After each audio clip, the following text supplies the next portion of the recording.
Conservatoire régional de santé d'Île-de-France, le département santé de l'Institut Paris-Région. Et donc, je vais animer cette séquence sur chaleur et santé. Alors, c'est un peu avec un grand plaisir que moi, j'anime cette séquence.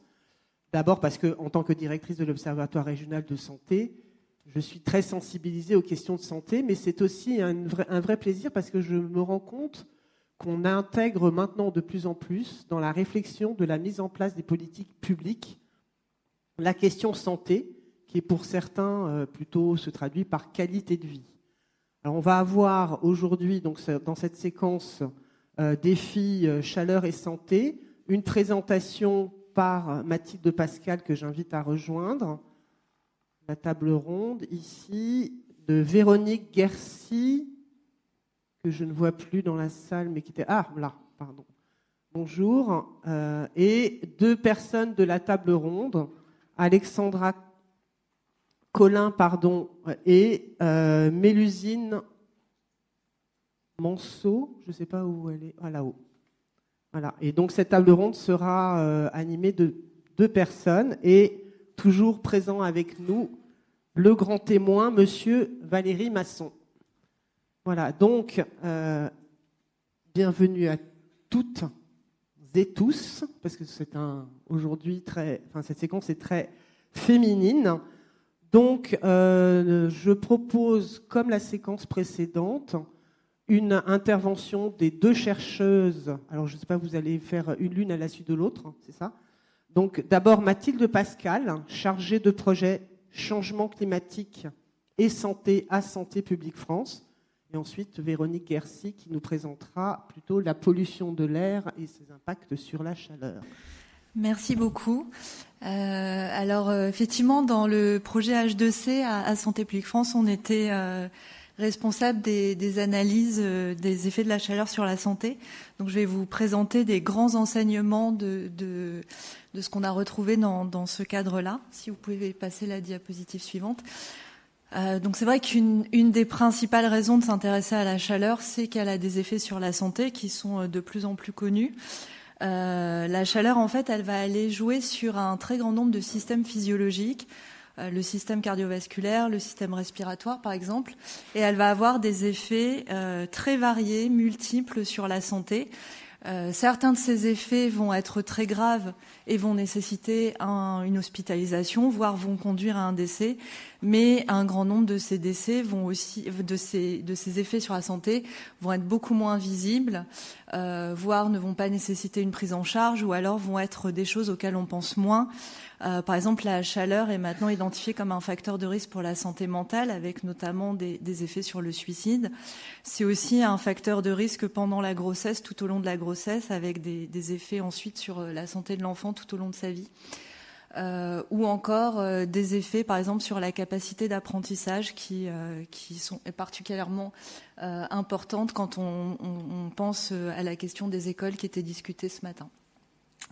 Donc pour vous donner des ordres de grandeur, sur les 10 dernières années, en France, la chaleur a tué plus de 41 000 personnes.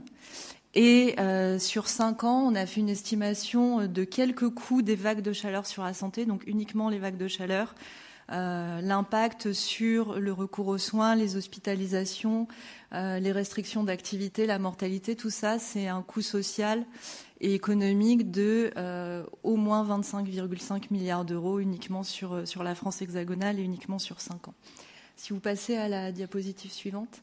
Ces effets sur la santé, on les observe aussi en Île-de-France. Alors 2024, il n'a pas fait très chaud, mais là c'est un extrait de la surveillance qui est réalisée tous les ans par Santé publique France. On a quand même eu plus de 1700 passages aux urgences pour des causes directement liées à la chaleur comme les hyperthermies ou la déshydratation, plus de 1100 hospitalisations à cause de la chaleur et plus de 350 décès qui sont mortes pendant l'été 2024 en Île-de-France à cause de la chaleur. Donc voilà ce que donne un été où il n'a pas fait très chaud. Je vous laisse imaginer ce que donne un été où il fait très chaud. Donc le but du projet H2C, c'est de mieux comprendre les impacts sur la santé pour donner des informations pour l'adaptation. Et donc, je vais vous parler de 3 volets. Le premier, c'est une estimation de la vulnérabilité à la chaleur. Le deuxième, c'est l'impact sur la mortalité, les hospitalisations et les passages aux urgences. Et le troisième, c'est revenir sur des facteurs de risque et des facteurs protecteurs qu'on a identifiés dans le cadre du projet. Diapositive suivante. Donc on a travaillé selon les effets sur la santé sur une période qui se situe entre 2000 et 2019. On est toujours sur des données journalières, donc on a bénéficié grâce au travail des collègues qui modélisaient la température, de données journalières de température à l'échelle de la commune sur l'ensemble de cette période. Donc je vous ai mis en exemple 2 cartes de juillet 2015 et 2019 de température. En fait, on avait comme ça une carte par jour et on a pu mettre ça en regard des données de santé à l'échelle de la commune. On a aussi collecté pas mal de données contextuelles, des données environnementales, des données démographiques, justement pour regarder si certains facteurs pouvaient protéger ou au contraire aggraver l'effet de la chaleur. Et autant que possible, on a essayé aussi de prendre en compte l'âge, qui est un facteur important et un facteur qui est aujourd'hui très peu étudié en France, qui est le sexe. On a fait aussi pas mal de tests puisque ça a été dit ce matin, il y a plein de manières de mesurer la température. On peut utiliser la température maximale, on peut utiliser un indicateur de confort thermique, l'UTCI, le WBGT. Bon, on a fait plein de tests. Le meilleur indicateur qui est ressorti de tous ces tests, c'est la température moyenne. Donc on a utilisé ensuite principalement la température moyenne journalière. Diapositive suivante. Donc le premier axe, c'est est-ce qu'on peut cartographier la vulnérabilité à la chaleur? Alors c'est une question qui n'est pas facile en fait. La réponse facile, c'est de dire les personnes âgées malades sont vulnérables à la chaleur. Ça, c'est la réponse facile qui ne fait pas beaucoup avancer la réflexion en termes d'adaptation. Nous, on a pris une approche qui est beaucoup plus dynamique de la vulnérabilité. La vulnérabilité, c'est quand une exposition rencontre un état de susceptibilité individuelle qui peut être lié à l'âge, mais qui peut aussi être lié à l'état de santé, qui peut être transitoire, et ce qu'on a appelé la capacité à faire face, qui sont est-ce qu'on a les ressources cognitives, est-ce qu'on a les ressources économiques, est-ce qu'on a, si on est un travailleur, est-ce qu'on a de l'autonomie d'action, donc est-ce qu'on peut se soustraire à l'exposition ou demander une prise en charge une fois qu'on ressent des symptômes. Donc c'est cette définition-là de la vulnérabilité qu'on a essayé de cartographier. Et en insistant sur le fait que voilà, on n'est pas sur une vulnérabilité individuelle, essentialisée, figée, mais on est vraiment sur quelque chose qui va être dynamique, qui va évoluer en fonction du contexte et qui va pouvoir être du coup modifié par des actions. Et sur le schéma, l'exposition est en très gros parce qu'on voit aussi que quand l'exposition est à 35 degrés, c'est pas pareil que quand elle est à 45 et c'est pas pareil que quand elle est à 50. Et la susceptibilité individuelle et la capacité à faire face, à un moment donné, vont être complètement écrasées par une exposition trop importante. Donc si on passe à la diapositive suivante, donc on a récupéré, comme je disais, un grand nombre de données simplement démographiques, environnementales. Les données de température, donc cette fois on est à très fine échelle puisqu'on est à une échelle infracommunale. Et par des méthodes statistiques, en fait, on a essayé d'identifier s'il y avait des zones qui se ressemblaient en termes de recettes de vulnérabilité. Et on a abouti à cette cartographie des iris de la région, où en fait, on identifie 5 profils de territoires différents qui présentent du coup des situations de vulnérabilité différentes. Donc, si vous prenez le centre de Paris, donc qui est en vert, on va être sur un territoire où il va y avoir les températures les plus élevées de toute la région, donc une exposition très défavorable, une population plutôt âgée, donc l'âge fait partie des facteurs de susceptibilité individuelle. Par contre, potentiellement pour un grand nombre d'habitants, des capacités d'adaptation élevées parce qu'en fait les marqueurs socio-économiques dans cette zone sont très favorables.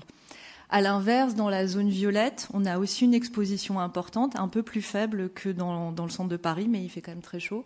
Une population un peu plus jeune, mais là, par contre, des facteurs économiques beaucoup plus défavorables et donc potentiellement une capacité à faire face beaucoup moins bonne. Ce qu'on a fait aussi, c'est qu'on a regardé le risque de mortalité dans chacune de ces zones et les impacts. Et donc, on a estimé sur l'ensemble de la région, entre 2000 et 2017, 8000 décès attribuables à la chaleur en Île-de-France. Donc, c'est vraiment un impact important. La majorité de ces décès sont dans les deux zones qui sont, c'est un peu normal, les plus chaudes et les plus peuplées, qui sont les zones violettes et vertes. Donc là, on voit bien qu'il y a un intérêt par rapport à la chaleur de se concentrer sur les zones très denses et très chaudes, parce que c'est là où il y a beaucoup d'impact. Mais l'autre enseignement qu'on a eu, qui est aussi intéressant, c'est qu'en fait, en termes de risque, là, le niveau de risque est équivalent dans l'ensemble des 5 zones identifiées. Et ça, c'est quelque chose qu'il faut garder aussi en tête quand on pense à l'adaptation. En fait, il y a la notion de risque. Pour une température donnée, le risque de décès augmente de temps. Et il y a la notion d'impact. Forcément, plus la population est importante, plus l'impact va être important. Si on passe à la diapositive suivante. En termes d'impact sur le recours aux soins, donc là, on a estimé environ... Là, on était sur une période entre 2010 et 2019. Environ 27 000 passages aux urgences pour les causes qui sont détaillées dans le tableau et 4 800 hospitalisations, donc là principalement pour des causes respiratoires et rénales qui sont dues à la chaleur dans la région. Donc vous imaginez ce que ça représente en termes de coûts pour l'assurance maladie et en termes de coûts pour les personnes, en termes d'arrêt maladie, enfin voilà, de coûts sociaux importants. Ces impacts, ils sont observés dans toutes les classes d'âge. Par exemple, dans le tableau, vous voyez que chez les 15-64 ans, par exemple, le nombre de malaises est plus important que chez les 65 ans et plus. Ou quand on regarde les causes respiratoires ou les fièvres, on est sur des ordres de grandeur totalement équivalents entre les personnes plus jeunes et les personnes plus âgées. Donc voilà, quand je disais les personnes âgées sont vulnérables à la chaleur, en fait, non, tout le monde peut ressentir des effets de la chaleur sur la santé. Et puis l'autre enseignement quand même très intéressant, alors qui n'est pas inattendu, qui est aussi, il y a d'autres études dans d'autres pays qui retrouvent la même chose. Pour les causes cardiovasculaires, c'est intéressant, on a une diminution des passages aux urgences, une augmentation des hospitalisations, en particulier chez les jeunes, et une augmentation de la mortalité dans toutes les classes d'âge.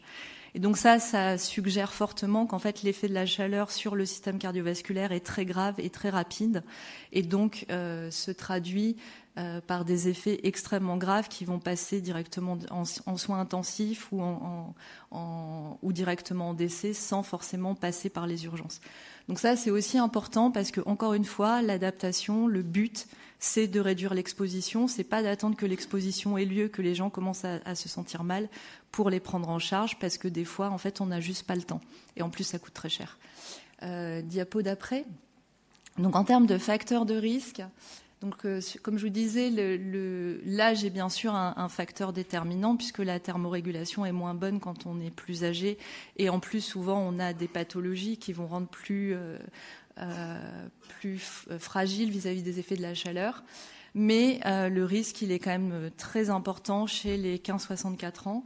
Dans le projet, on n'a pas étudié les enfants parce que c'est vraiment des analyses spécifiques, mais je pense que de futurs projets devraient vraiment se poser la question des enfants. Concernant le genre, sur le recours aux soins, il n'y a pas de différence entre les hommes et les femmes.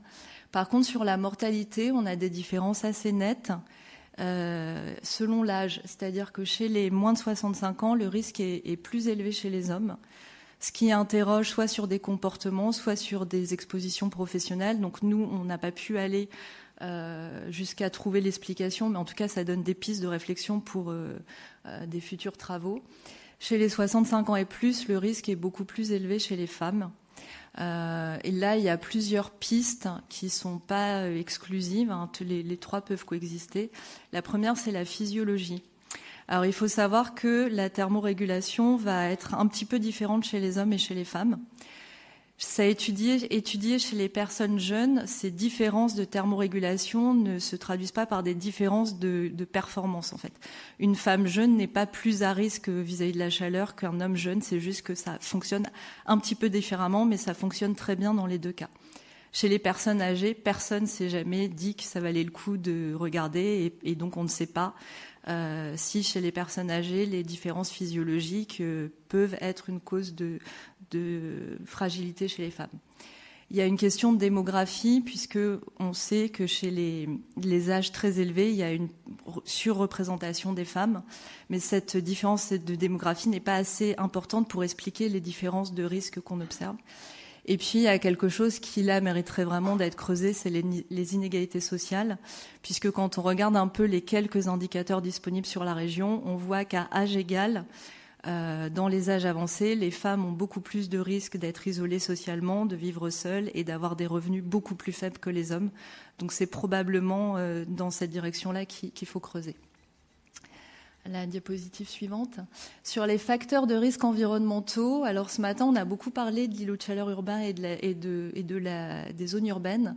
En fait, quand on regarde les risques, à la fois de mortalité, de passage aux urgences et d'hospitalisation, les risques sont équivalents dans les zones rurales et dans les zones très urbanisées. Donc même dans les zones rurales ou dans les petites villes de Seine-et-Marne, il est très important de prendre en compte les effets de la chaleur sur la santé dans les réflexions d'adaptation. Bien sûr, l'impact est plus faible, mais l'impact est plus faible parce qu'il y a moins de monde. Il n'est pas plus faible parce que le risque est inexistant. Donc c'est important de protéger les personnes qui vivent dans ces zones, même si elles sont moins nombreuses que dans les zones urbaines. On a beaucoup parlé de la végétation. Quand on se place à l'échelle de la commune, on observe que la végétation est un facteur protecteur de décès uniquement chez les 15-64 ans, pas chez les 65 ans et plus, et ça ne protège pas non plus quand on pense au recours aux soins. Ce qui en soi n'est pas surprenant, d'une part parce qu'on est à l'échelle de la commune, donc on a une échelle trop importante par rapport aux effets de la végétation qui, si vous vous rappelez les cartes de ce matin, sont plus localisés. D'autre part, on est sur des effets sur la santé les plus graves possibles, donc on peut espérer qu'il y a un certain nombre d'autres facteurs qui vont s'intercaler. Donc c'est pas surprenant de pas trouver quelque chose sur la végétation, et ça ne remet en aucun cas en cause l'intérêt de la végétation, d'une part parce que ça contribue à refroidir l'environnement, et d'autre part, on a par ailleurs un corpus de littérature très clair qui montre que la végétation a des effets très positifs sur la santé, indépendamment de son pouvoir rafraîchissant ou pas. Donc la végétalisation, c'est bon pour la santé, il faut le faire, même si on ne retrouve pas de signal net, en tout cas dans ces analyses-là. Et pour ce qui est de la pollution de l'air, là, ce qu'on retrouve, qui est aussi observé dans la littérature, c'est que à température égale, si la pollution de l'air est moins bonne, le risque va être plus élevé. Donc si un jour il fait chaud et qu'en plus il y a un peu de pollution aux particules fines ou au NO2, le risque de décès est plus important pour tous les polluants et pas uniquement pour l'ozone, mais c'est ce qu'on observe pour le NO2 et pour les particules fines. Par contre, quand on se demande est-ce que l'exposition à la pollution de l'air chronique, donc est-ce que les communes les plus polluées sont plus à risque que les communes les moins polluées, là on n'a pas de signal vraiment très clair. En tout cas, ça incite vraiment à améliorer la qualité de l'air quotidienne pendant l'été et pendant les vagues de chaleur, parce que c'est une action qui permet de réduire le risque, à la fois pollution de l'air et le risque chaleur. Et la diapo suivante. Sur les facteurs de risques sociaux, alors là on a un signal très clair, tous les indicateurs de défaveur sociale qu'on teste, que ce soit le revenu, les logements sociaux, le chômage, enfin bon, on voit que les personnes qui vivent dans des communes plus défavorisées socialement ont un risque de décès plus important, et ça c'est extrêmement marqué pour les femmes âgées. Donc il y a vraiment quelque chose à faire sur les femmes âgées et les inégalités sociales vis-à-vis de la chaleur.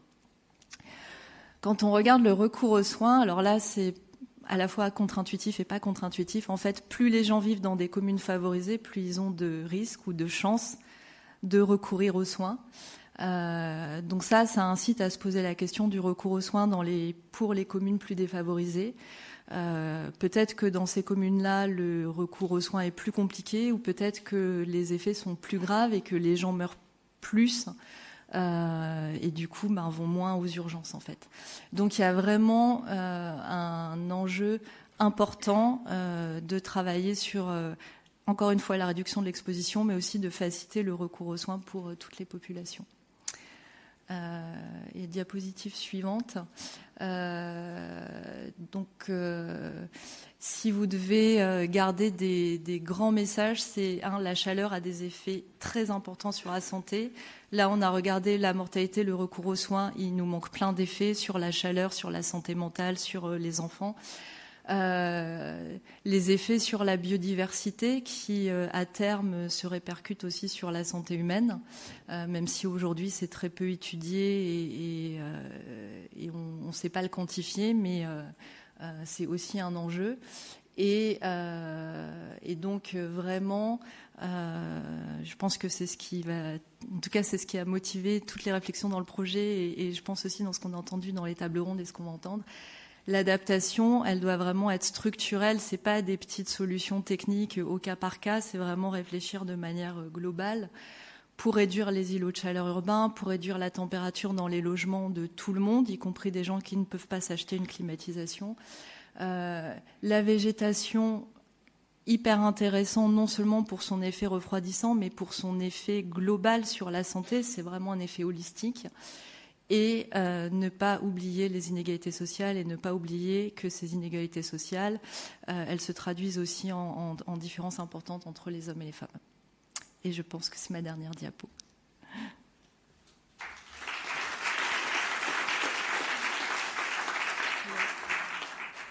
Merci beaucoup Mathilde. On va laisser la parole tout de suite à Véronique. Et comme sur la séquence précédente, je vous propose de regrouper toutes les questions à la fin présentation de nos collègues de Nanterre et de Saint-Denis. Je laisse la parole à Véronique Guercy, qui est responsable du service diagnostic et prévention à Air Paris. À vous pour 10-15 minutes. Merci, bonjour à tous. Donc moi, je vais vous présenter le lien entre chaleur et qualité de l'air. Diapo suivante. Donc Mathilde a largement montré que la chaleur, elle a un effet direct sur la santé, mais elle a aussi un effet indirect, puisqu'elle participe à la dégradation de la qualité de l'air, donc en lien avec deux phénomènes. D'une part, la chaleur, elle favorise l'augmentation des émissions. Alors, des émissions de gaz qu'on appelle précurseurs, notamment les oxydes d'azote et les composés organiques volatiles, qui vont entrer en jeu dans la formation, on y reviendra, de polluants secondaires, donc qui se forment par réaction chimique. Et la chaleur favorise la survenue de ces réactions chimiques. Et puis, la chaleur, elle joue en lien avec l'urbanisation, puisque l'urbanisation, elle conduit, on l'a vu ce matin, à une augmentation de la chaleur en ville. Et ça va avoir des effets directs sur la dispersion, donc la façon dont les polluants vont se mélanger quand ils sont émis au niveau de la ville. Et c'est particulièrement important pour des polluants comme le NO2 et les particules fines. Diapo suivante, s'il vous plaît. Donc juste un bref rappel des problématiques de qualité de l'air en Île-de-France. Donc les enjeux, ils sont essentiellement liés, d'abord liés au dioxyde d'azote, donc le NO2, les particules fines PM10 et PM2,5. Donc pour ces polluants, on a des effets sur les maladies respiratoires, mais également sur des maladies cardiovasculaires. Donc pendant les pics de pollution, ça tout le monde l'a bien en tête, mais l'essentiel des effets sur la santé sont liés au niveau de pollution chronique qu'on respire tous les jours. Donc c'est l'exposition chronique qui est la plus nocive pour la santé. Et donc c'est des indicateurs qu'on suit en priorité. Donc sur ces trois polluants, les concentrations moyennes annuelles présentent des tendances claires à la baisse. Donc on a plutôt une amélioration de cette exposition. Mais c'est pas suffisant puisque on voit que les concentrations restent largement supérieures au seuil recommandé par l'Organisation mondiale de la santé, et en particulier pour les PM2,5 puisqu'on a la totalité du territoire francilien qui se situe au-dessus des seuils recommandés. Donc c'est également le cas pour l'ozone où on a 100% des franciliens qui sont exposés à un air qui ne respecte pas les recommandations de l'OMS. Donc maintenant, on va focaliser un peu sur l'ozone parce que c'est le polluant dont on parle le plus en été et qui est vraiment le polluant estival en lien avec la chaleur. Diapo suivante, s'il vous plaît. Donc là, j'ai une petite animation, donc je vous ferai signe. Donc la chaleur, elle va favoriser la formation d'ozone. Donc on voit pas, contrairement aux autres polluants, au NO2 ou au PM10, on voit pas de tendance à l'amélioration sur l'ozone. Par contre, ce qu'on constate, c'est que les concentrations maximales et l'occurrence des épisodes de pollution, eux, sont étroitement liés aux vagues de chaleur. Donc ici, vous avez une représentation du nombre moyen de jours de dépassement du seuil de 120 microgrammes par mètre cube sur 8 heures. Donc c'est la valeur cible européenne qu'on ne doit pas dépasser. Et donc vous voyez qu'il n'y a pas de tendance claire ni à la hausse ni à la baisse, mais que ce nombre est très variable selon les années. Donc on retrouve, si vous pouviez cliquer, on retrouve la longue et intense canicule de 2003, où là où on a eu un nombre de jours de dépassement de cet indicateur qu'on n'a jamais retrouvé dans l'historique. Mais on voit aussi clairement les étés les plus chauds et avec les conditions les plus estivales, notamment un fort ensoleillement. Si vous pouviez cliquer, s'il vous plaît. Voilà. Et à l'inverse, donc sur les étés chauds et ensoleillés, on constate entre 15 et 30 jours de dépassement, sachant que la valeur cible est fixée à 18. Et donc, si vous recliquez, on retrouve à l'inverse des étés frais, pour les étés frais et peu ensoleillés, un nombre de jours beaucoup plus réduit et plutôt inférieur à 10 jours. Diapo suivante, s'il vous plaît. Donc, le fait que... Merci. Donc ce phénomène, il s'explique parce que donc la chaleur, elle va favoriser la formation de l'ozone. L'ozone, c'est un polluant dit secondaire, c'est-à-dire qu'il n'est pas émis directement dans l'atmosphère par les sources de pollution. Il se forme par réaction chimique à partir d'autres gaz qui sont présents dans l'atmosphère, notamment les composés organiques volatiles en présence d'oxyde d'azote. Donc cette réaction chimique, elle a besoin de l'ensoleillement pour démarrer. Et donc plus on a un ensoleillement fort, plus on va avoir transformation de ces polluants et production d'ozone. Et puis, il y a un deuxième effet de la chaleur, c'est que la chaleur augmente les émissions des précurseurs, donc notamment des composés organiques volatiles. Diapo suivante, s'il vous plaît. Donc la chaleur, elle va augmenter ces émissions de COV émises par deux sources. D'une part, par le trafic routier, avec une augmentation des phénomènes d'évaporation des carburants, et puis des émissions plus importantes par les revêtements en asphalte quand ils sont sous l'effet du rayonnement solaire. Et puis on a aussi une augmentation des sources biogéniques, donc émises par la végétation. Les végétaux ont tendance à émettre plus de COV quand il fait plus chaud. En tout cas, jusqu'à un certain point, et c'est particulièrement vrai pour l'isoprène, qui est un des composés organiques volatiles les plus réactifs entrant dans la formation de l'ozone. Diapo suivante. Alors, la chaleur, elle impacte aussi les concentrations en particules et pas seulement l'ozone. D'une part, parce que l'augmentation des émissions de COV et l'ensoleillement, c'est propice à la formation d'aérosols organiques secondaires, donc des particules qui sont très fines. Et puis, la chaleur, elle est souvent associée à des périodes de sécheresse qui augmentent les risques de feux de forêt. Donc, en Île-de-France, on est beaucoup moins touché que les régions du Sud. Néanmoins, on peut être impacté par des phénomènes d'import, comme là, vous avez un exemple illustré. En juillet 2022, on avait clairement vu l'impact de l'import des particules liées aux feux de Gironde, où on a aussi pu voir en 2023 l'impact des feux canadiens, puisqu'on peut avoir du transport longue distance. Donc ça, c'est source de particules, mais également potentiellement d'oxyde d'azote et de monoxyde de carbone. Diapo suivante. Merci. Alors la chaleur, elle a aussi un autre effet, c'est que elle va jouer sur les puits d'ozone, puisqu'on a quand même des phénomènes qui consomment l'ozone, qui vont dégrader l'ozone et qui vont diminuer sa concentration dans l'atmosphère. Et ce qu'on constate, c'est que le stress hydrique sur la végétation, ça va diminuer la capacité des plantes à absorber cet ozone, ce qui est un puits d'ozone important. Et puis l'impact sur la végétation, ça va avoir des conséquences bien plus larges sur la santé, la biodiversité, également le climat, puisqu'une végétation en moins bonne santé, c'est aussi une difficulté à maintenir la chaleur dans les villes. Ça impacte aussi les rendements agricoles. Donc on a des rendements agricoles plus faibles avec un coût économique non négligeable. Et puis les végétaux vont moins bien séquestrer le carbone, donc avec un enjeu direct sur le changement climatique. Diapo suivante. Donc la particularité de l'ozone aussi, c'est qu'en plus de ses effets sur la santé, c'est aussi un gaz à effet de serre important, puisque c'est le troisième contributeur au réchauffement climatique après le CO2 et le CH4. Et ce qui est préoccupant, c'est que les concentrations moyennes, elles ont tendance à augmenter. On a une augmentation de 25% sur les 20 dernières années. Donc, l'autre effet de la chaleur, c'est son lien avec la dispersion des polluants.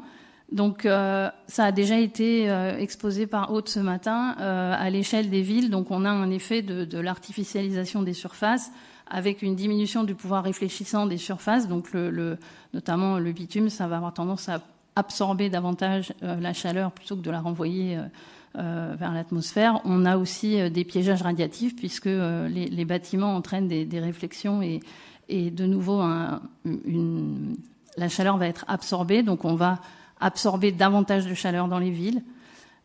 Et puis la ville, elle crée aussi des flux de chaleur additionnels. Ça a largement été évoqué ce matin, notamment par la climatisation et le trafic routier.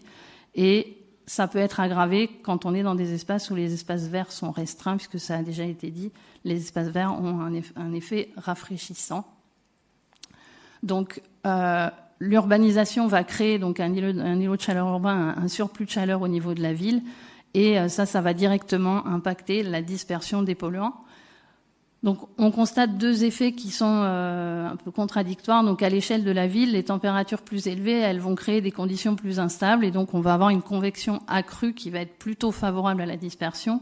Et notamment, une hauteur de couche limite, c'est-à-dire la couche d'atmosphère dans laquelle les polluants vont pouvoir se mélanger, qui va être plus importante. Donc, ça, c'est un effet plutôt positif. Mais néanmoins, à l'échelle de la rue, en fait, la présence des bâtiments et les hétérogénéités qu'on peut observer, ça a tendance à baisser la vitesse du vent et à créer des micro-environnements qui, eux, vont avoir tendance à réduire la dispersion des polluants émis au niveau de la rue. Et ça, c'est notamment problématique pendant les épisodes de pollution, puisque en présence de concentration en ozone importante, on a une réaction avec le monoxyde d'azote qui est produit directement au droit des axes routiers par le trafic routier, et on peut avoir production de NO2 en grande quantité. Et donc, si ces polluants ne peuvent pas se disperser, on rajoute un polluant qui est nocif pour la santé, là où les gens vivent, puisque les gens vivent dans les rues. Donc, ça peut être un facteur de surexposition important pendant les épisodes d'ozone. Diapo suivante. Donc ça, je vais passer vite parce que ça a déjà été largement évoqué ce matin et je pense que ça le sera de nouveau dans la suite des discussions. Si on peut faire des recommandations sur l'aménagement du territoire, ça a été dit largement, c'est vraiment adopter une approche systémique de la ville en travaillant à la fois sur les infrastructures urbaines, les revêtements routiers, les bâtiments et toute la morphologie urbaine. Limiter les flux de chaleur supplémentaires, donc notamment en optimisant les besoins en climatisation, et puis réduire les émissions polluantes, donc en particulier des sources de combustion, dont le trafic routier, et puis faciliter le verdissement et la végétalisation des villes. Alors, pour venir compte tenu de ce fort effet entre la chaleur, la qualité de l'air et la santé, donc Air Paris était heureux de pouvoir contribuer à ce projet. Donc on a contribué d'abord par la fourniture d'indicateurs et de cartographie de pollution à Santé publique France et à l'Institut Paris Région pour alimenter les études épidémiologiques d'une part, et puis pour contribuer à l'identification des zones de cumul des expositions. Et puis, vous voyez que la ville a un effet important sur la dispersion de la pollution. Et donc, on a identifié qu'il était très important de mieux prendre en compte la méthodologie urbaine, donc à une échelle plus fine, dans les modèles de qualité de l'air mis en œuvre à Air Paris pour améliorer notre prévision de la qualité de l'air et notamment des épisodes de pollution, mais aussi pouvoir affiner l'estimation des contributions de sources qu'on met à disposition aussi de nos décideurs pour l'appui aux politiques publiques. Diapo suivante. Et donc, il y a eu un gros travail de nos équipes de modélisation pour pouvoir alimenter les chaînes de modélisation à la fois régionales et locales avec le modèle Arome de Météo France, qui a une échelle beaucoup plus fine. Et donc, ces travaux ont donné des résultats qui sont très encourageants et qui ouvrent des perspectives de travail supplémentaires pour pouvoir continuer à comprendre et à optimiser les résultats des modèles de qualité de l'air. Merci beaucoup, Madame Guercy, de cette présentation. Donc, vous voyez bien à travers ces deux présentations de l'impact que peut avoir la pollution de l'air. Là, on le voit sur les effets de chaleur. N'ont pas été montrés l'effet de la pollution de l'air sur la santé. Mais donc, on est bien là complètement dans des présentations complémentaires qui, l'un nourrissant l'autre, aggrave en fait les effets en fait sur la santé. Je trouve à ce titre-là ces deux présentations très intéressantes. Mais je vais laisser la parole à Valérie Masson, notre grand témoin de cette journée. Et je le rappelle pour ceux qui n'étaient pas là et qui seraient arrivés discrètement en retard, qu'il est l'auteur principal du rapport spécial du GIEC sur le changement climatique et les villes. Donc toujours sur le retour d'expérience des Jeux Olympiques. Quels risques sanitaires et cibles ont été anticipés par les organisateurs et les autorités en lien avec la problématique de chaleur? Alors, est-ce que plusieurs scénarios avaient été envisagés et qui en était en responsabilité principale pour assurer d'un côté la prévention et de l'autre la prise de décision et la prévention, puisqu'on voit bien qu'il y a deux moments, prévenir en amont et gérer la crise quand ça arrive. À vous la parole. Merci. Donc, il y a eu des scénarios qui ont été prévus, donc, comme je l'ai mentionné tout à l'heure. Donc, il y avait 3 types de scénarios pour ces problématiques de chaleur humide. Donc, il y avait un scénario de référence, un scénario chaud et un scénario de canicule. Et donc, après, tous les enjeux qui étaient liés à ces scénarios, c'était la gestion des flux de personnes, et aussi le fait qu'il y avait un public international avec des gens qui ne sont pas forcément habitués à la chaleur de la même façon, parce qu'on vient d'un pays qui est plutôt frais ou qu'on vient d'un pays qui est plutôt chaud, plutôt humide.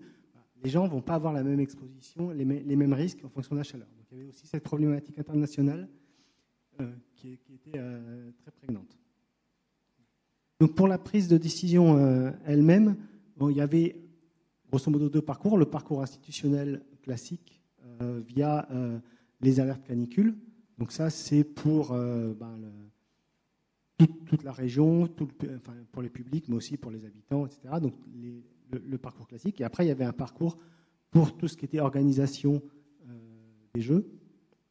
Donc de problématiques, de déploiement des plans de contingence quand il y avait des alertes canicules sur les sites, sur l'évacuation des personnes, etc. Sachant que donc il y a eu une petite canicule pendant les JO. Elle a été prévue relativement tard, c'est-à-dire 9 jours à l'avance. Ceci dit, ce n'était pas du tout un problème parce que Paris 2024 gérait les orages. Donc, avec la cérémonie d'ouverture, les orages qui ont suivi les quelques jours suivants. Voilà. Par contre, le début de la canicule a été très particulier parce que c'était une canicule humide, ce qui n'est pas le cas d'habitude en région parisienne. D'habitude, il fait chaud et sec. Là, il faisait chaud, mais pas extrêmement chaud, mais par contre, il faisait humide. Donc ça a apporté des problématiques de confort.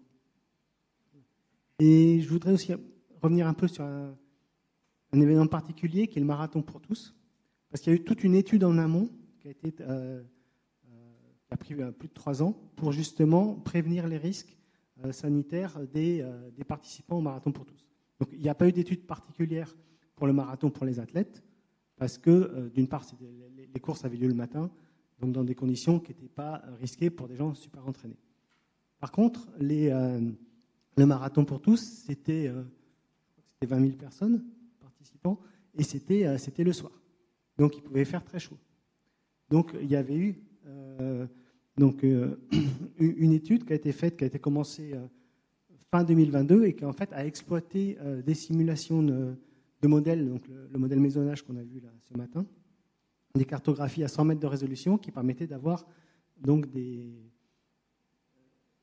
de voir les différentes zones fraîches ou moins fraîches, les zones de parc, parce que le parcours du marathon, il partait des Invalides, il partait de l'hôtel de ville, il passait par les Invalides, voilà. Et donc il partait dans les zones plus ou moins fraîches, plus ou moins urbanisées, et ces zones-là, les températures associées, on les avait dans les simulations du modèle.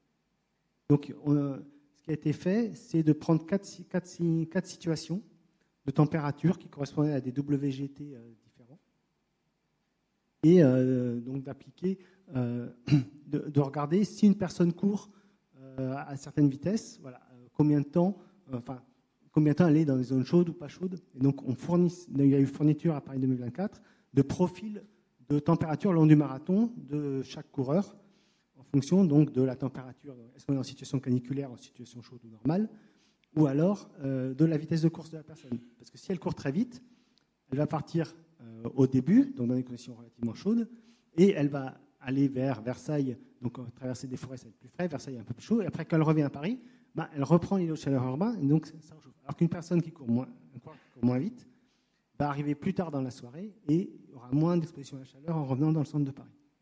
Donc ça a été fourni à Paris 2024. Ça a été très bien accueilli par les managers, dont Alain Blondel, qui était responsable des et qui a d'ailleurs fait le parcours du marathon avec une sonde accrochée dans le sac à dos. Et qui a dit, voilà, ce que vous me proposez comme rendu, c'est exactement ce que j'ai observé pendant que j'ai fait le parcours.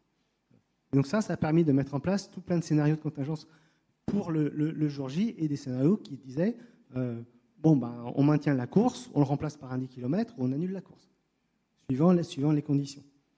Donc il se trouve que donc à partir de 9 jours avant, donc il y a eu des prévisions tous les jours. Au CNRM, on a fait en plus des simulations à 100 mètres de résolution pour la veille et le jour même pour les prévisionnistes de Météo France Sport qui faisaient la prévision pour le marathon. Et il s'est trouvé qu'on était juste en dessous du seuil en WBGT. Donc du coup, ça a permis de maintenir la course comme prévu. Et donc la bonne nouvelle, c'est qu'au final, il y a eu moitié de recours aux urgences que ce qui était prévu par les organisateurs. Donc c'est qu'en fait, ça a dû relativement bien marcher. Merci beaucoup. On apprend qu'il vaut mieux courir pas trop vite pour arriver en bonne forme que de faire des performances de vitesse. Je vais laisser la parole maintenant à nos deux intervenantes de la ville de Nanterre pour Alexandra Collin et de la ville de Saint-Denis, de Mélusine-Manceau, qui vont toutes les deux nous raconter leur réaction et leur expérience au niveau de la ville. Donc, d'abord pour une première question que je vous pose à toutes les deux, et vous pouvez intervenir l'une à la suite de l'autre. Dans le cadre de l'action publique, l'enjeu santé peut s'intégrer selon différentes modalités d'intervention. On en a parlé tout à l'heure, prévention, anticipation, gestion de crise qui nécessite en fait des modalités d'intervention différentes. Mais l'enjeu santé peut prendre des formes différentes du projet jusqu'à l'engagement d'une politique dédiée, comme celle associée à la santé-environnement. Pouvez-vous vous illustrer, expliciter comment cet enjeu de santé publique a été intégré au sein de vos structures respectives? Alors, nous allons comme ça comprendre à travers vos interventions que l'action se situe à plusieurs niveaux. Et peut-être, on en a parlé tout à l'heure, mais je pense que la ville de Saint-Denis et la ville de Nanterre étaient toutes les deux dans les zones vertes et mauves. Voilà, donc des zones à risque, mais de niveaux socio-économiques différents. Donc, je vous laisse la parole. Je ne sais pas qui veut commencer. Oui. Donc pour la ville de Nanterre, je vais simplement recontextualiser un petit peu pour vous dresser à grands traits le portrait du territoire. Donc Nanterre, c'est une ville de 98 000 habitants qui s'étend sur 1220 hectares environ. C'est une ville-préfecture des Hauts-de-Seine qui se caractérise par un pôle d'emploi, un pôle économique relativement attractif puisque chaque jour 95 000 salariés viennent sur le territoire de Nanterre. C'est également une ville qui se caractérise par un pôle universitaire important. Autre caractéristique qui peut sembler surprenante dans cet environnement très urbain, c'est quand même la présence de parcs relativement importants, des parcs départementaux, des parcs communaux, et également une diversité des activités culturelles et sportives. Donc ça, c'est pour le contexte, les caractéristiques du territoire. Si on s'attarde aussi un petit peu sur des aspects qui pourraient laisser penser à une certaine vulnérabilité du territoire, on peut relever plusieurs éléments. Nanterre se caractérise par un contexte socio-économique un peu particulier au regard peut-être des autres villes de l'intercommunalité, puisqu'on a quand même 20% de la population qui vit sous le seuil de pauvreté. C'est également une ville qui est traversée par de nombreuses infrastructures de transport, transport routier, transport ferré, qui, au-delà du morcellement du territoire, pose des questions d'exposition à la population atmosphérique, mais également au bruit. Et c'est une ville également qui est exposée à différents risques, qu'il s'agisse du risque d'inondation, retrait-gonflement des argiles, risques chimiques, risques technologiques. Tous ces éléments laissent présageait en tout cas quelques vulnérabilités. Je me replace maintenant dans le contexte de 2020 pour vous expliquer comment est-ce que la ville en est arrivée à prendre en compte le phénomène d'îlots de chaleur urbain et la vulnérabilité de la population face à ce phénomène. Donc en 2020, plusieurs actions ont été menées par la ville. En tout cas, elle s'est engagée elle a été signataire de la charte de lutte contre les perturbateurs endocriniens. Elle a également mené une étude d'impact en santé dans la perspective de la création d'un nouveau quartier. Et mis en parallèle de ces actions, on a observé, mais comme tout le reste du territoire, une augmentation des épisodes caniculaires avec des conséquences également de plus en plus visibles. Donc ce contexte, ces engagements et ces événements ont marqué le souhait de la ville d'évaluer la vulnérabilité du territoire en étudiant le phénomène d'îlots de chaleur urbain. Et donc, je viens aux études que la ville a réalisées. On a donc réalisé deux études sur les îlots de chaleur urbains. Une première étude qui avait vocation, donc en 2020, qui avait vocation à proposer un diagnostic technique et sensible du territoire face à ce phénomène d'îlots de chaleur urbain, et également des préconisations pour pouvoir envisager des solutions de lutte contre ce phénomène. J'en reviens plus précisément au diagnostic, puisque c'est ce qui nous intéresse aujourd'hui. Le diagnostic, donc, il est à la fois technique, c'est-à-dire qu'on a repéré dans la ville les points chauds, les points frais à l'aide de données, d'un ensemble de données collectées, mais également de mesures réalisées. Et également, on a souhaité évaluer, ou en tout cas comprendre le comportement des habitants face à ce phénomène d'îlots de chaleur urbain. Pour ça, on a appliqué ce qu'on a appelé des scores à l'échelle des quartiers, un score de vulnérabilité et un score d'inconfort. Le score de vulnérabilité, il regroupait 7 critères. Donc les populations de moins de 5 ans, les populations de plus de 75 ans, les populations de plus de 80 ans vivant seules, la carence en soins, les maisons construites avant 70, les immeubles construits avant 70, ça c'est pour la vulnérabilité. Et pour l'inconfort, on était sur 4 critères, l'exposition aux polluants atmosphériques, l'exposition au bruit, la présence d'îlots de fraîcheur et la présence d'îlots de chaleur urbains. Donc on est venu appliquer ces scores à l'échelle de chaque quartier, couplés à la cartographie des ICU qui avait été réalisée préalablement, pour faire ressortir sur la ville les quartiers les plus sensibles à ce phénomène d'îlots de chaleur urbain. L'idée étant de pouvoir intervenir, d'une part de pouvoir comprendre comment est-ce que telle ou telle population pouvait être plus ou moins sensible à ce phénomène, mais également de pouvoir proposer des solutions qui soient les plus adaptées. Et également pour compléter, ce diagnostic a été complété par un ensemble d'outils de concertation. C'est-à-dire qu'on a été à la rencontre des habitants à travers des balades sensibles pour comprendre comment est-ce qu'ils vivaient telle ou telle rue, tel ou tel parc, telle ou telle place. On a réalisé des micro-trottoirs et il y a également eu un questionnaire qui a été destiné à l'ensemble des habitants qui visait là aussi à comprendre comment est-ce qu'ils vivaient ce phénomène de chaleur, de surchauffe urbaine. Ça, c'était pour l'étude de 2020. Et on a réalisé une seconde étude qui est venue compléter la première, mais qui cette fois avait vocation à véritablement entrer dans l'opérationnel et à identifier à une échelle plus précise que celle du quartier des sites sur lesquels agir prioritairement pour lutter contre ce phénomène d'îlots de chaleur urbain. Et dans ce cadre-là également, un ensemble de critères ont été pris en compte, c'est-à-dire qu'on n'avait pas simplement cette notion de surchauffe ou de chaleur. À l'échelle de 3 quartiers, on a appliqué plusieurs critères, à savoir la typologie d'habitat, la présence de publics sensibles, la présence de végétation, l'exposition aux polluants, polluants atmosphériques, l'exposition au bruit. Et donc, ça nous a permis de faire ressortir des sites sur lesquels agir prioritairement. Alors, j'entends par site aussi bien des bâtiments communaux que des zones d'activité économique ou encore des sites d'enseignement, par exemple. Je vais parler pour la ville de Saint-Denis sous mon angle, qui est l'angle de l'action sociale, en sachant que dans chaque ville, il y a toujours plusieurs angles d'approche de la chaleur en ville. Et à Saint-Denis également, on a des études prospectives, mais là, je vais prendre plutôt mon angle spécifique. Et la ville de Saint-Denis, comme Nanterre, c'est un territoire qui est très exposé, avec une population qui est très vulnérable. Le taux de pauvreté est de plus de 35%.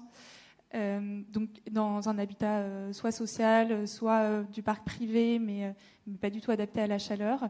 Donc l'enjeu de la chaleur est très important et avec une forte vulnérabilité de la population, mais pourtant les outils de gestion de crise et les outils de prise en charge de cette population vulnérable ont été peu saisis par les administrations, par les élus, au-delà du périmètre de ce qui relève des obligations réglementaires des communes.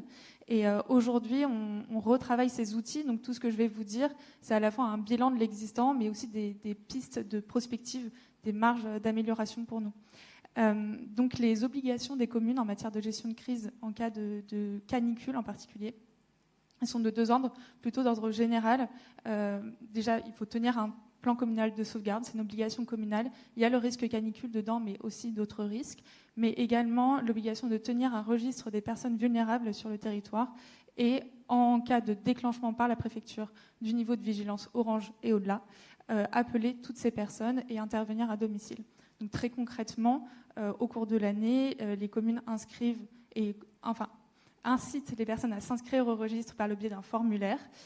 Ensuite, ce registre est tenu, il est actualisé chaque année parce qu'on ne peut pas détenir les données et obliger les personnes à s'inscrire pour plusieurs années. Donc tout ça est très fastidieux, c'est pour ça que je le détaille. Et ensuite, en cas de déclenchement du niveau orange de veille canicule, on rassemble des agents qui ont été inscrits sur un registre d'astreinte, ils sont déchargés de leur mission, ils appellent toutes les personnes qui sont inscrites au registre. En cas de non-réponse, et en particulier plusieurs jours de suite, on intervient à domicile et on appelle les secours si besoin. Donc ça, c'est le principe général du fonctionnement d'une cellule de veille canicule, dans une commune. Toutes les communes fonctionnent à peu près sur ce modèle-là, et Saint-Denis ne fait pas exception. Et je vais un peu développer sur deux angles spécifiques. Aujourd'hui, c'est plutôt une approche sociale, c'est une obligation qui découle de 2003, cette obligation de tenir un registre canicule et d'intervenir en cas de niveau orange canicule. Mais c'est une intervention qui est moins sous l'angle de la santé publique, même si la table ronde, c'est a pour thème chaleur et santé publique, mais plutôt sur l'angle du lien social. Aujourd'hui, ce sont des travailleuses sociales qui interviennent, ce sont les services sociaux qui interviennent. Et en fait, c'est plutôt l'occasion d'inciter, de faire un bilan social de la situation de la personne. Et par ailleurs, on a une direction de la santé qui intervient plutôt sur le champ de la santé et qui a ses propres actions en cas de vigilance canicule, mais nous ne travaillons pas nécessairement toujours ensemble, on travaille de plus en plus ensemble, on essaye de davantage former nos agents à la reconnaissance des signes de déshydratation par exemple, en particulier chez le public senior, parce que ce que je n'ai pas dit, c'est qu'aujourd'hui c'est même un service social à destination du public senior spécifiquement qui est en charge de cette cellule de veille. Par ailleurs, moi je m'interroge et les services s'interrogent sur la portée de ce dispositif de cellule de veille canicule. Parce qu'aujourd'hui, au niveau du territoire de Saint-Denis, on a 150 000 habitants, 20 000 seniors et 400 inscrits sur notre registre de veille canicule, alors même que la population est très vulnérable et qu'on peut imaginer qu'il y a beaucoup plus de personnes, même seniors, qui sont vulnérables au risque de chaleur. Mais aujourd'hui, notre système de fonctionnement, et comme fonctionnent tous les registres canicules dans toutes les communes, nous limite parce qu'on incite les personnes à s'inscrire dans des points d'accueil du public communaux, ou alors dans des centres de santé ou des partenaires sur le territoire. Mais du coup, on touche des personnes que l'on touche déjà par d'autres biais. Donc c'est compliqué, c'est toute la problématique des services publics en général, de faire de l'aller vers, d'aller vers les personnes qui sont les plus éloignées et qui en ont le plus besoin. On essaye de cibler les personnes qui sont par définition éloignées, c'est toute la complexité. Et par ailleurs, mise à jour de nos outils, essayer de faire en sorte qu'on inclue davantage d'autres publics aussi qui sont vulnérables, pas seulement les personnes âgées, mais aussi les femmes enceintes, les personnes qui sont en situation d'addiction, qui sont également exposées. Mais également, bien sûr, le public âgé, le plus précaire, qu'on a toutes les difficultés à toucher aujourd'hui. Même si on essaye de faire des relais par le biais des bailleurs sociaux, par exemple, on a du mal à toucher les personnes qui sont dans le parc privé, qui sont aussi très exposées à la chaleur. Et voilà, donc toutes les limites de notre action aujourd'hui, on essaye d'avancer à petits pas pour mieux prendre en compte les publics vulnérables. Eh ben, merci beaucoup à toutes les deux pour avoir répondu à cette première ensemble de questions. On voit là donc deux expérimentations un peu différentes, en tout cas dans la façon dont vous les approchez. Elles ne signifient absolument pas qu'elles sont l'une et l'autre contradictoires, elles sont complémentaires, on est bien d'accord.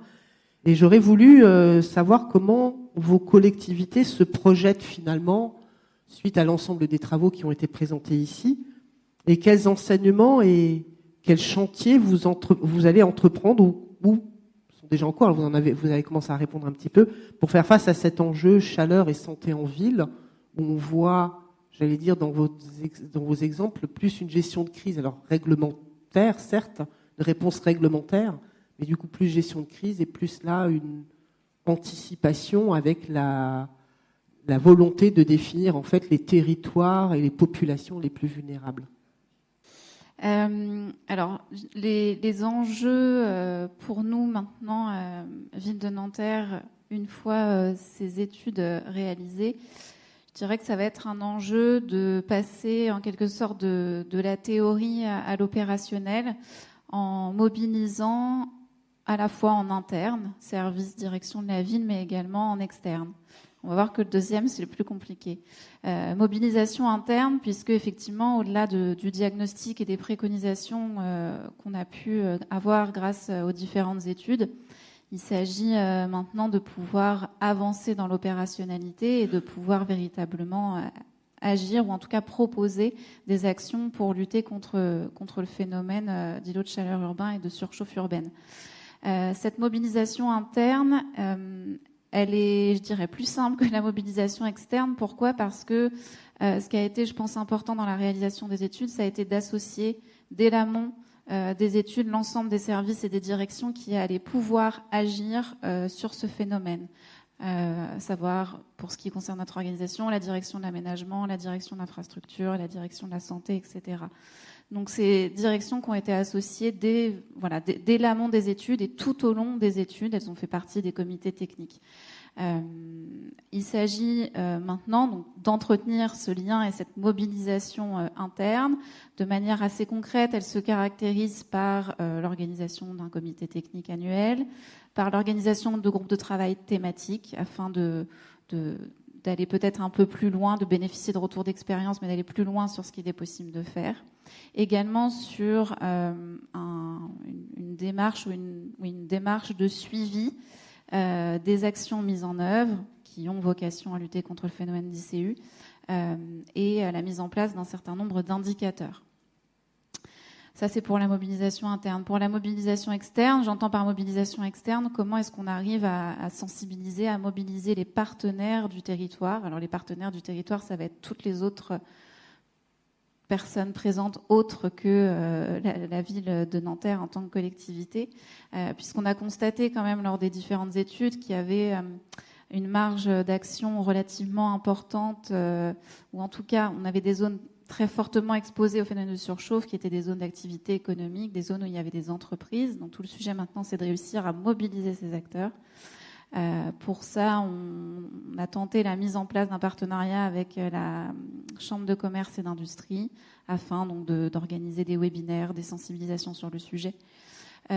Également, donc, on prend les choses un petit bout par petit bout, mais par exemple dans le cadre de dépôt de permis de construire ou de déclaration préalable pour des entreprises qui souhaiteraient faire des travaux, là on essaye de réfléchir à comment les sensibiliser à cette question-là pour qu'elles puissent recourir à tel ou tel matériau, qu'elles laissent davantage de place à la végétation dans leur projet.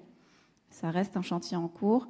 Maintenant, si je prends une autre catégorie importante de partenaires qui seraient les aménageurs et les promoteurs, on a choisi de prendre le levier de la transcription, en quelque sorte, des préconisations dans des documents qu'on pourrait avoir, comme par exemple une charte de qualité des constructions neuves qui ne prend pas exclusivement en compte ce sujet de de la surchauffe urbaine, mais qui en tout cas intègre la thématique en proposant le recours à la végétalisation, à tel ou tel matériau, etc.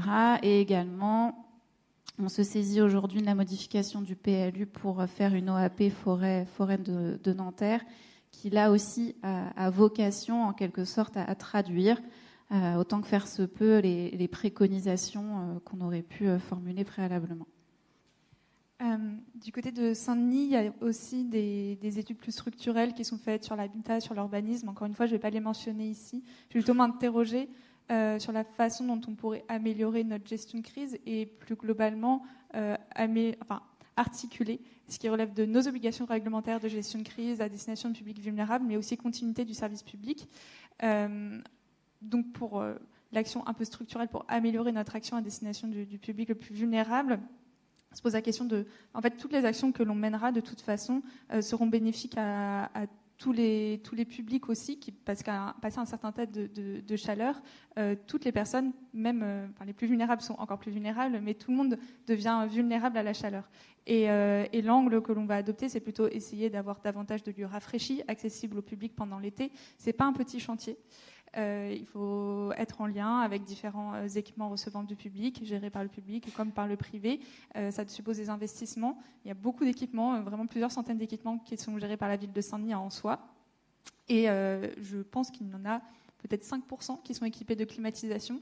Et pour tout le reste, c'est des équipements qui sont vétustes et qui sont plutôt sur de la concentration de chaleur que sur des lieux rafraîchis. Donc ça, c'est un chantier. C'est un chantier d'organisation et d'investissement. Il faut parler de moyens, clairement. Et aujourd'hui, ça fait partie des enjeux qui sont pris en compte par la ville. Mais par ailleurs, à plus long terme, je pense, se posera très rapidement la question, en tout cas on se pose déjà la question, de l'articulation et l'action structurelle de la ville pendant toute la période estivale. Cette période estivale, il y aura les pics de chaleur que l'on connaît déjà et qui sont déjà de plus en plus étendus pendant l'été, mais de façon plus structurelle, une chaleur qui va certainement influer sur la continuité du service public. Aujourd'hui, juste pour vous donner une idée de ce que ça représente, quand on déclenche un plan canicule, à mon niveau, tous les agents qui sont mobilisés, ce sont des agents qui sont déchargés de leur mission. Donc déjà là, ça représentait 2 semaines au cours de l'été. Par exemple, c'était des missions d'accueil du public qui n'étaient plus exercées pour pouvoir agir en période de crise. Et par ailleurs, il se pose la question aussi pendant les périodes de canicule et pendant tout l'été, comment réussir à maintenir un lieu d'accueil du public ouvert quand il fait plus de 40 degrés à l'intérieur d'un équipement, alors même que ça fait partie de nos obligations. Comment protéger nos agents, les agents qui sont aussi vieillissants pour certains ou qui peuvent aussi être vulnérables face à la chaleur. Et tout ça, bien sûr, pendant les périodes estivales avec des effectifs réduits. Donc aujourd'hui, c'est une équation très compliquée à résoudre pour toutes les communes, pour Saint-Denis, mais pour toutes les communes. Et merci beaucoup. On voit bien à travers ces 2 exemples que la gestion, ne serait-ce que de ce qui est un épisode de chaleur, peut être en fait très complexe, que ce soit dans l'anticipation ou dans la gestion de crise, dans l'organisation des services des collectivités. En tout cas, merci. Je vais laisser la parole à la salle pour 1, 2, 3 questions. On a 10-15 minutes de questions-réponses. François Noisette, consultant. Dans les exposés préliminaires, vous avez exposé la surmortalité pendant les périodes chaudes. Or, les périodes chaudes chez nous, elles sont juste des périodes fraîches à Naples. Est-ce qu'il y a des travaux internationaux qui permettent d'évaluer, est-ce que c'est la variation de température par rapport à la température moyenne du territoire qui cause la mortalité, ou est-ce que c'est les niveaux absolus, et auquel cas, effectivement, il faut se dépêcher de déménager vers le nord pour échapper aux canicules? Des travaux similaires à ce que je vous ai présenté, il y en a maintenant dans quasiment toutes les zones du monde, sauf dans certains pays d'Afrique et d'Amérique du Sud parce qu'ils n'ont pas les ressources, mais sinon partout ailleurs. Et partout, la chaleur a un effet sur la santé. Donc ce qui compte, c'est la chaleur par rapport au climat auquel on est exposé d'habitude. Ça, c'est le premier point. Le deuxième point, c'est qu'en fait, les extrêmes qu'on peut avoir en Île-de-France peuvent être aussi chauds que des extrêmes qu'on a dans d'autres zones du monde. Donc il ne faut pas croire que... comment dire ? c'est pas parce qu'en moyenne on est un pays tempéré et plutôt froid qu'on peut pas avoir des températures vraiment très très élevées. En Île-de-France, on a déjà eu 43 degrés. Dans le sud de la France, on a déjà eu 46 degrés. Donc, mais en tout cas, pour répondre à votre question, ce qui compte, c'est la chaleur par rapport au climat de l'endroit dans lequel on vit. J'avais une question, donc Mathilde Robert de l'AORIF, je travaille avec les bailleurs sociaux d'Île-de-France. Récemment, il y a un article qui était paru, je crois, dans un média sur les sujets d'écologie, sur le sujet des moustiques et des épidémies, du fait qu'on commence à voir en hexagone des maladies tropicales liées à l'apparition de moustiques tigres notamment, et que c'est aussi un sujet lié donc à la chaleur, au réchauffement climatique, et un sujet de santé publique. Je voulais savoir s'il y avait des études qui étaient faites sur ces sujets de santé, mais indirectement liés à la chaleur.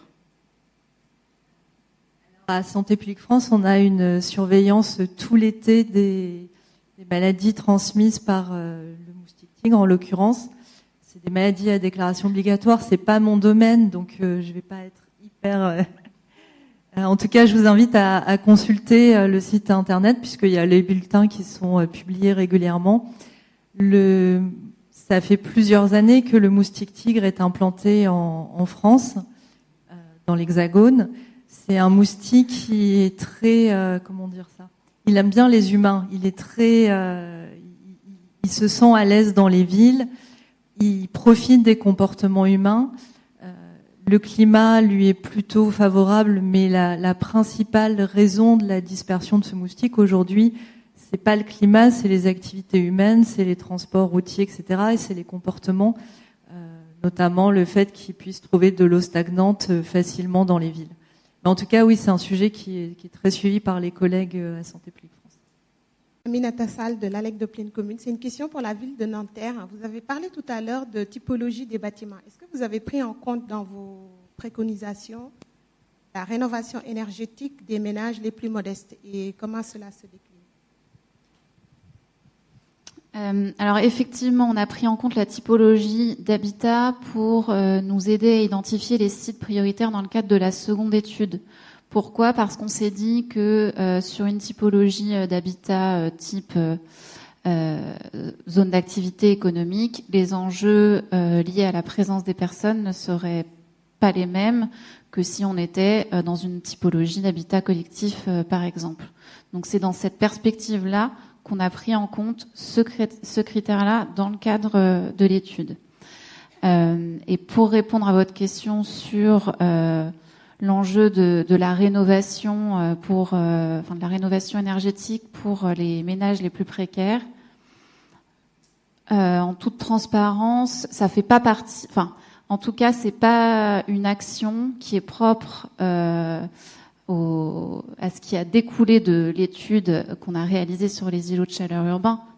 Pour autant, ça reste une préoccupation de la ville, mais qui ne s'inscrit pas nécessairement dans le cadre de cette étude. Je vois que vous n'êtes pas trop satisfaite par ma réponse. Ah oui, il y a encore une question là-haut. Oui, j'avais une. Alors, Stéphanie Bricou, je fais partie de l'ALEC de Plaine Commune également.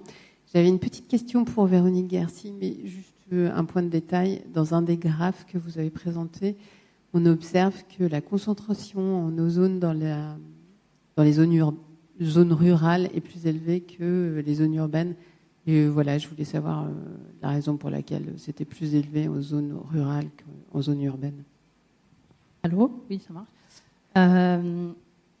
Oui, effectivement, les concentrations, en tout cas maximales, elles ont tendance à être plus importantes dans les zones rurales, ce qui est une particularité. C'est le seul polluant pour lequel on observe ce phénomène. Et c'est lié au phénomène d'abord qu'il n'est pas directement émis, donc contrairement aux oxydes d'azote ou aux particules où on a une concentration d'émissions dans le cœur dense de l'agglomération, c'est pas le cas pour l'ozone. Et puis c'est lié à son processus de formation qui prend un peu de temps d'une part et qui est aussi, donc il se propage sous le panache. Donc les précurseurs sont émis plutôt au cœur de Paris. La formation se fait au fur et à mesure que le panache se déplace. Et les vitesses de réaction, là on rentre un peu, c'est peut-être un peu compliqué, mais les vitesses de réaction sont aussi liées à un équilibre entre les concentrations en oxyde d'azote et les concentrations à composés organiques volatiles. Et les ratios ne sont pas les mêmes entre le cœur urbain, où on a beaucoup de NOx et une concentration non négligeable en COV. Et quand on se déplace vers les zones rurales, on va avoir des émissions d'oxyde d'azote qui ont tendance à diminuer. Et à l'inverse, la contribution du biogénique qui fait qu'on n'a pas de décroissance entre le cœur urbain et la zone rurale. Et donc ces conditions-là ont tendance à créer des concentrations maximales plus élevées en zone rurale, notamment en épisode de pollution. Ça va, elle a répondu à votre question. Ok, peut-être une dernière question, et ensuite je vous invite à la pause déjeuner. Bonjour, Adrien Guyot de Plaine Vallée. Vous avez parlé donc de l'importance des risques liés à la chaleur. Madame Pascal, Madame Manceau, vous avez évoqué les problématiques, les contraintes notamment financières qui permettaient de répondre à ces enjeux. Dans l'ensemble des interventions, pour l'instant, on a peu évoqué du coup la question de la climatisation, qui est souvent considérée comme une maladaptation. Mais face aux problématiques de très court terme qu'on a déjà au regard des ensembles de mortalité liées à la chaleur et aux problématiques financières qu'on a, quelle place vous voyez pour la climatisation à court ou moyen terme? C'est une question compliquée. Aujourd'hui, c'est sûr qu'on a une forme de difficulté à aborder ce sujet parce qu'on sait que la climatisation favorise la chaleur et pour autant, on a un besoin, nous en tout cas au niveau communal, d'accueillir des publics dans un environnement qui soit sain et qui n'expose pas davantage les usagers. Et une problématique quand même un peu structurelle, une problématique de moyens, de rénovation de l'ensemble de nos équipements. Si je parle de la ville de Saint-Denis, on a une centaine d'écoles, rien que ça, plus tous les équipements sportifs, tous les lieux d'accueil du public, c'est un chantier colossal. Et donc, aujourd'hui, on a certains lieux qui sont climatisés, mais en général, toujours pour des raisons réglementaires. J'en ai pas parlé, mais on a aussi des résidences autonomie qui sont gérées par la ville. Et les résidences autonomie, comme tous les lieux d'accueil de personnes âgées, ont l'obligation d'avoir une salle rafraîchie avec un maximum, je crois que c'est 24 degrés à ne pas dépasser pendant les périodes de forte chaleur. Et donc, nécessairement, on est équipé de climatisation, comme les EHPAD par ailleurs. Et ces lieux deviennent des lieux rafraîchis, voire des lieux ressources pendant les périodes canicules, où il y a des agents qui, pour pouvoir travailler, vont dans les résidences autonomie pour travailler. Concrètement, c'est un peu comme ça qu'on fonctionne pendant les épisodes de plus forte chaleur. Et pour autant, on a d'autres équipements qui accueillent des publics très vulnérables, des crèches, des centres médicaux, des centres municipaux de santé, où on accueille aussi des personnes âgées. Et ça, là, par contre, il n'y a pas d'obligation réglementaire, il n'y a pas de limite de nombre de degrés à ne pas dépasser pour accueillir le public. Et donc aujourd'hui, on accueille le public dans des conditions qui sont très dégradées. On essaye de continuer au maximum à maintenir l'accueil du public, mais on le sait qu'à la fois on ne pourra pas améliorer à court terme l'efficacité énergétique des bâtiments et pour autant il faudra continuer à accueillir ce public-là avec des chaleurs qui seront de plus en plus intenses. Donc je pense en tout cas dans mon périmètre, je pense que la climatisation c'est un mal nécessaire parfois pour certains lieux quand on n'est pas sur du logement privé, on est sur de l'accueil du public, on est sur de l'accueil collectif et à un moment, surtout quand on a un public très précaire qui à son domicile n'a pas non plus les ressources pour se protéger face à la chaleur, la climatisation peut parfois être la seule solution pour protéger les publics, encore une fois les plus vulnérables. On parle de publics très précaires, de plus de 65 ans, de femmes enceintes, de petits enfants. Qu'est-ce que ma position ? Pour la question. Je pense qu'aujourd'hui, on a la pire situation sur la climatisation parce qu'il n'y a pas de gouvernance et il n'y a pas de débat collectif. Et donc chacun s'équipe comme il veut, comme il peut. C'est générateur d'énormément d'inégalités. Et ça laisse les gens complètement démunis. Comme vous l'avez dit, c'est une solution. Je veux dire, l'enjeu, c'est de réduire l'exposition. Ce qu'il faut garder en tête, c'est que maintenant, il y a quand même beaucoup de travaux. On a beaucoup de collègues scientifiques qui cherchent des moyens de réduire l'exposition sans que la première solution, ça soit la climatisation. Il y a plein de travaux. Je vois la ville de Poissy a donné des exemples ce matin. Il y a des équipes, notamment en Australie, qui ont développé toute une logique autour de l'efficacité de la ventilation. Il y a plein de manières de faire aujourd'hui qui ne sont pas aller s'acheter une climatisation au supermarché parce qu'on n'en peut plus. Mais tout ça, ça s'organise. Et donc, ce qu'il faut, c'est vraiment un débat public, un usage, quel est l'usage éthique de la climatisation et comment on met à disposition des personnes, des collectivités, les solutions techniques alternatives. Et merci beaucoup. Je vois que le débat peut susciter encore beaucoup de questions, mais je vous propose d'arrêter là cette séquence et cette matinée. Donc, je tenais quand même à remercier tous les participants de cette table ronde. Merci Mélusine, merci Alexandra, Pascal et Véronique et Valérie.